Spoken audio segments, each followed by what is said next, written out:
তো দেখো বন্ধুরা, আজ সকালে গোয়ালা আসেনি, তো তার জন্য কতটা দুধ থেকে গেছে। এটা প্রায় 2.5 কেজি মতো দুধ হবে। তো আজকে তো গোয়ালা আসেনি, তার অপেক্ষা করে করে মা বললো এখন দুধটা বসিয়ে দাও। এখন বাজে ওই বিকেল 4টা মতো। আজকে তো সকাল থেকে তোমাদের সাথে কোনো ব্লগ শেয়ার করতে পারিনি। আসলে সকালে একটু চলে গেছিলাম অঞ্চলে, মিটিং ছিল তো সেইখানে। তো তারপর একদম অঞ্চল থেকে ফিরে এসে খাওয়া দাওয়া করে একটু রেস্ট নিয়ে তারপরে এসে দেখো ব্লগটা শুরু করলাম। তো শুভ বিকেল বন্ধুরা, সবাই কেমন আছো? আশা করছি সবাই খুব ভালো আছো আর সুস্থ আছো।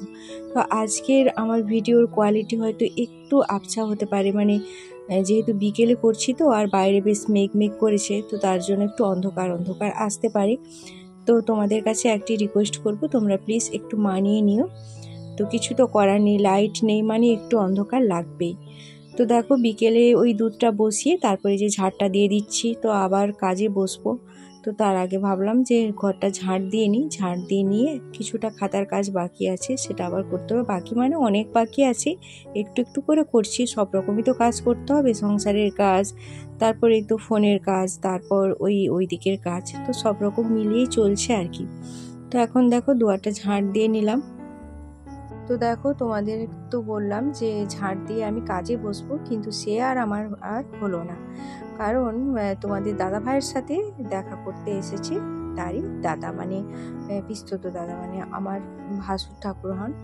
তো দাদা ভাইয়ের আজকে ডিউটি ছুটি, তো তাই চলে এসেছে ভাইয়ের সাথে গল্প করতে। তো দুজনে মিলে টিভি দেখছে আর দেশের নানা রকম রাজ্যের খবরাখবরের সমস্ত আলোচনা হচ্ছে। তো ওখান থেকে তোমাদের দাদা ভাইয়ের হুকুম হলো একটু চা আর পাঁপড় ভাজা বানিয়ে দিতে। তো তার জন্য এই যে রান্নাঘরে চলে এসেছি, আর দেখো কারেন্টটা চলে গেল। তো একটু পাঁপড় ভাজা আর সাথে একটু ঝুরি ভাজা নিয়েছি, দাদা ভাইকে দিয়ে আসবো। তো ওইদিকে পাঁপড় ভাজা আর ঝুরি ভাজা দিয়ে তারপরে যে দেখো 2 কাপ চা করেছি, 1 কাপ আমার জন্য, 1 কাপ দাদা ভাইয়ের জন্য। তোমাদের দাদা ভাইকে চা দিইনি, মানে চা দিইনি বলতে কি, সে দুধ চা খাবে না, লিকার চা খাবে, তো পরে খাবে বললো।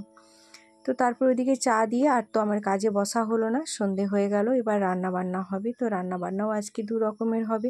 দেখো মা কতগুলো পুঁটি মাছ ধরে নিয়ে এসেছে পুকুর থেকে, তো এগুলো ভাজা করে রাখলাম। ভাবছিলাম যে ভাজা দিয়ে হয়তো মা খাবে, কিন্তু মা বললো যে একটু সর্ষে বাটা দিয়ে ঝাল বানিয়ে দিতে। তো তার জন্য মায়ের জন্য একটু সর্ষে বাটা দিয়ে ঝাল করব।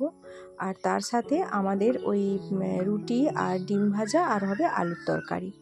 আর এই যে দেখো এখানে শাখাগুলো, আমি তো সোনা শাখাগুলো পরে আছি, আর এই নর্মাল শাখাগুলো প্রচুর নোংরা হয়ে গেছিলো, তো তাই আজকে একটু পরিষ্কার করে নিলাম। তো খুব সুন্দর পরিষ্কার হয়েছে, গরম জল আর একটু সার্ফ দিয়ে ভিজিয়ে রেখেছিলাম, তারপর ব্রাশ দিয়ে ঘষে দিতেই কিন্তু খুব সুন্দর পরিষ্কার হয়ে গেছে। তো তারপর ওইদিকে দেখো মাছের ঝালটাও হয়ে গেছে আমার। তারপরে যে রুটি করে নেব, কয়েকটা রুটি করব, 3 জনে খাবো, তোমাদের দাদা ভাই, আমি আর বাবু। তো তার জন্য এই যে দেখো লেচি করে একদম সমস্ত কিছু রেডি করে নিয়েছি, এখন টপাটপ করে রুটিগুলো বানিয়ে ফেলবো।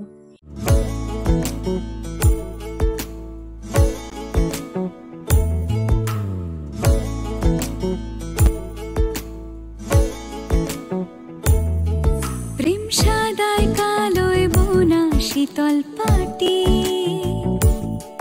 তারি যত্নে উঠুন হয় মনের মাটি। প্রেম সাদায় কালোয় বোনা। রুটি করার বেশ কিছুক্ষণ আগে থেকে যদি আটাটা মাখিয়ে রাখা যায়, তাতে কিন্তু রুটি ফোলেও ভালো আর রুটি নরমও হয়।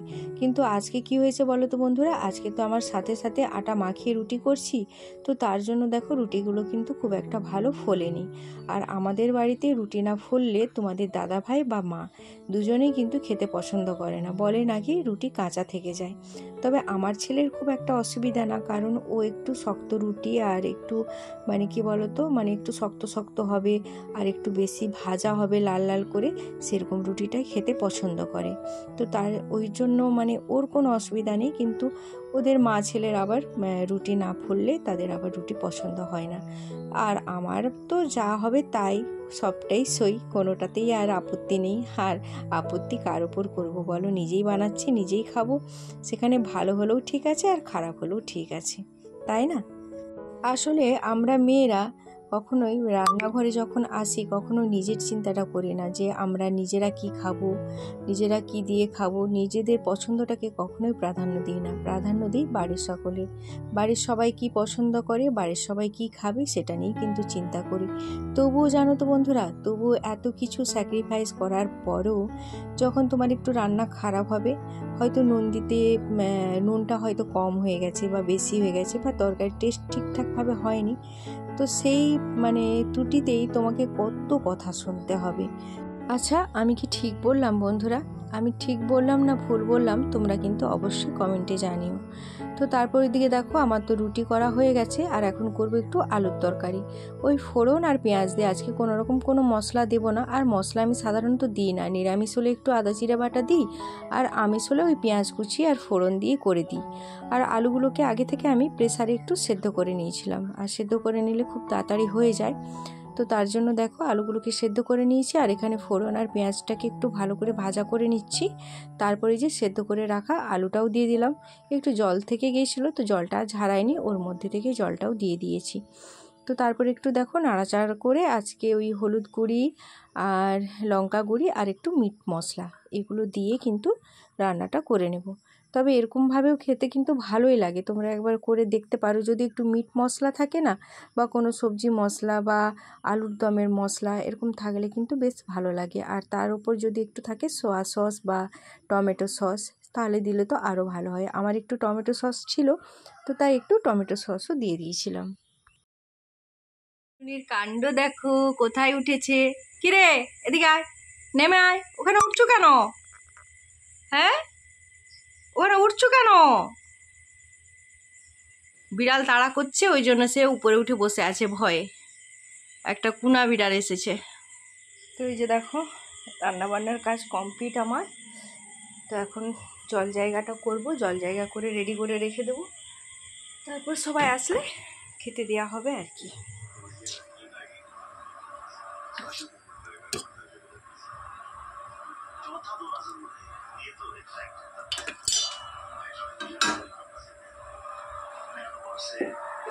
তো এই যে দেখো সবাই চলে এসেছে, এখন সবাইকে খেতে দিয়ে দিচ্ছি। তো রুটি, আলুর দম আর ডিম ভাজা, এই দিয়ে আমাদের আজকে রাতের ডিনারটা হবে। আর এটা আমাদের সবাইয়ের খুব পছন্দের। তো বাবা ছেলের তো খুব পছন্দের, আর আমার তো সবাইয়ের যেটা পছন্দ আমারও সেটাই পছন্দের। তো চলো খাওয়া দাওয়াটা সেরে নিই, তো তারপর আবার তোমাদের সামনে আসছি। তো দেখো খাওয়া দাওয়া সেরে এখন প্রতিদিনের মতো রান্নাঘরটাকে পরিষ্কার করে নিচ্ছি। তো গ্যাসটা পরিষ্কার করে মুছে নিয়েছি, আর স্ল্যাবসটাকেও পরিষ্কার করে মুছে নিলাম। আর রুটি করলে না প্রচুর নোংরা হয়, স্ল্যাবস গ্যাস এগুলো প্রচুর নোংরা হয়। আমার কিন্তু গ্যাসে রুটি করতে একদম ইচ্ছে করে না। তো কি করা যাবে, এখন জ্বালানিগুলো এত ভিজে, তো তার জন্য রাত্রে আর উনুন ধরাতে ইচ্ছে করে না। আর ধরাতে গেলে অনেকটা সময় লাগে, তো তার জন্য। তারপরে যে দেখো সমস্ত এঁটো বাসন পড়ে আছে, তো এগুলো এখন ধুয়ে নিয়ে চলে আসবো। এই যে দেখো থালা বাসনগুলো ধুয়ে নিয়ে চলে এলাম। বাড়িতে সবাই এখন ঘুমিয়ে পড়েছে, এখন বাজে প্রায় 11টা বাজতে যায়। সবাই বিছানায় গিয়ে শুয়ে পড়েছে, কিন্তু এখন পর্যন্ত আমি বিছানায় যেতে পারিনি। তো এখনও প্রায় আমার আধ ঘন্টা মতো কাজ বাকি আছে। ব্রাশ করব, তারপর শরবত ভেজাবো, এই সমস্ত করতে করতে আরও আধ ঘন্টা সময় লাগবে। তো তারপর যাব বিছানায়। আসলে কি বলো তো বন্ধুরা, আমরা এত কিছু করি, এত কষ্ট হয় আমাদের জেনেও করি, কারণ আমরা এই সংসারটাকে ভালোবাসি। সংসারের মায়া জালে এমনভাবে নিজেদেরকে জড়িয়ে ফেলেছি যে যতই কষ্ট হোক, দুঃখ হোক না কেন, তবু কিন্তু আমরা এই যে সংসারের কাজগুলোকে অবহেলা করতে পারি না। তো সেই জন্য যত কষ্ট হোক করে নিই। এখন কিন্তু আমার সত্যি খুব কষ্ট হচ্ছে। সেই ভোর 5টার সময় উঠেছি, আর এখন বাজে রাত্রি 11টা। হয়তো ভোর 5টা থেকে তোমাদের সাথে কাজের রুটিন শেয়ার করতে পারিনি, তা বলি যে কাজ করিনি এমনটা কিন্তু নয়। রান্না বান্না থেকে সংসারের সমস্ত কাজ পাই করে গুছিয়ে গিয়েছিলাম অঞ্চলে। ওখানে মিটিং ছিল, মিটিং সেরে এসে আবার দেখো পাই করে সবাইয়ের সব রকম অভাব অভিযোগ সবটাই কিন্তু পূরণ করে সংসারের সমস্ত কাজ গুছিয়ে করে এখন রাতে যাব শুতে। তো এই যে ঘরটা, রান্নাঘরটাকেও ঝাঁট দিয়ে নিলাম। তবে রাতে আমি ঝাঁট দিয়ে ঝাঁটানোর যে নোংরাগুলো বাইরে ফেলি না, এক জায়গায় জড়ো করে রেখে দিই। আর জানো তো বন্ধুরা, রান্নাঘরে কখনোই না ঝাঁটা রাখতে নেই, কখনোই রান্নাঘরে ঝাঁটা রাখবে না, এটা কিন্তু সংসারের জন্য খুব অমঙ্গল।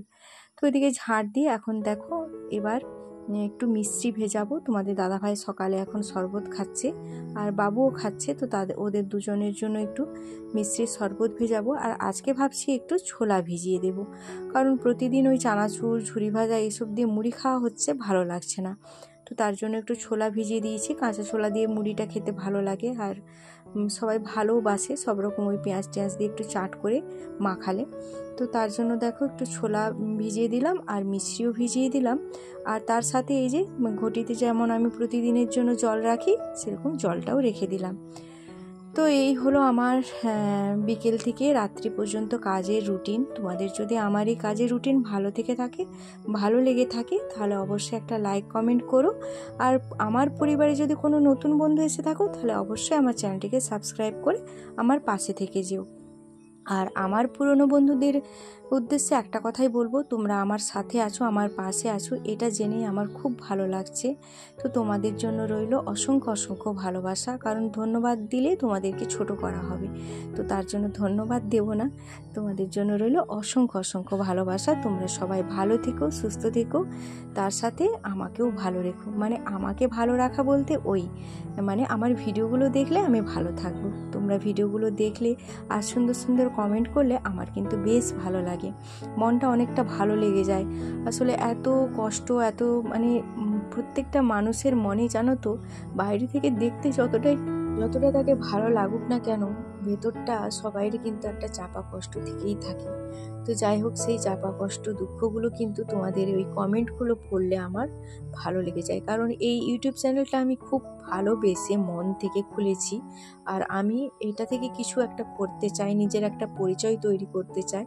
তো তার জন্যই আমার এই অক্লান্ত পরিশ্রম, সারাদিন এত খাটাখাটনির পরেও আমি ভিডিও বানাই, তোমাদের সাথে ভিডিও এডিট করে ভয়েস ওভার দিয়ে ভিডিওটা শেয়ার করি। তো যাই হোক, চলো বন্ধুরা, জলটাও ভরে নিলাম। তো আজকের মতো এইখানেই শেষ করছি। আবার দেখা হচ্ছে আগামীকাল আরও একটি নতুন ব্লগের সাথে। তো চলো বন্ধুরা, আজকের ভিডিওটা একদম ছোটোর উপরে রাখলাম, শুধুমাত্র আমার নাইট রুটিনটা তোমাদের সাথে শেয়ার করলাম।